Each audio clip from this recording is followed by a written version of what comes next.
तर इकडे मुंबई गोवा महामार्गावर देखील वाहतुकीची कोंडी झाली आहे। 3 किलोमीटरपर्यंत वाहनांच्या लांबच लांब अशा रांगा लागलेल्या आहेत। माणगाव बाजारपेठेत वाहतुकीची ही कोंडी दिसून येते। 3 तास प्रवासी खोळंबलेले आहेत एका जागेवर। सलग सुट्ट्यांमुळे महामार्गावर वाहनांची गर्दी आहे। वाहतूक सुरळीत करण्यासाठी पोलिसांचे शर्थीचे प्रयत्न सुरू आहेत। सध्या सुट्ट्यांचे दिवस सुरू आहेत, त्यामुळे गोव्याकडे जाणाऱ्या ज्या गाड्या आहेत त्या मोठ्या प्रमाणात आहेत। मुंबई गोवा महामार्गावर अशा प्रकारे वाहतुकीची कोंडी दिसून येते। माणगाव बाजारपेठेमध्ये वाहतुकीची मुख्यत्वे कोंडी आहे आणि या संदर्भात माहिती जाणून घेऊया। आमचे प्रतिनिधी प्रफुल्ल पवार सध्या आपल्या बरोबर आहेत। प्रफुल्ल, काय माहिती मिळते वाहतूक कोंडीची?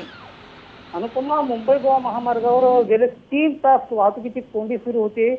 आता थोडीफार ही वाहतूक कोंडी दूर करण्यात पोलिसांना बऱ्यापैकी यश आलेलं दिसतंय, परंतु पोलिसांना खूप कष्ट घ्यावे लागले वाहतूक कोंडी दूर करण्यासाठी। कारण माणगाव बाजारपेठ जी आहे ही बाजारपेठ हायवेला लागून आहे आणि त्यामुळे बाजारपेठेत खरेदी करण्यासाठी आलेले लोक असतात, त्यांची वाहनं सुद्धा याच रस्त्यावर असतात आणि त्यामुळे ही वाहतूक कोंडी होत असते। आणि महत्त्वाचं कारण असं आहे की मुंबईकडून आता सुट्ट्या लागल्यामुळे प्रवासी मोठ्या प्रमाणात चाकरमानी जे आहेत ते कोकणात निघालेले आहेत, त्यामुळे वाहनांची संख्या वाढलेली आहे आणि प्रत्येकाला घरी लवकर जायची घाई आहे आणि त्यामुळे ओव्हरटेकच्या नादात बऱ्याचदा ही वाहतूक कोंडी होत असते अनुपमा। आणि त्याचाच अनुभव आता पुन्हा एकदा या उन्हाळ्याच्या दिवसात खरं या गर्दीचा त्रास लहान मुलांना, वृद्धांना होतोय। मात्र वाहतुकीची कोंडी आता हळूहळू फुटतेय आणि वाहतूक सुरळीत करण्याचे प्रयत्न पोलिसांचे सुरू आहेत। धन्यवाद प्रफुल्ल, दिलेल्या सगळ्या सविस्तर माहितीविषयी।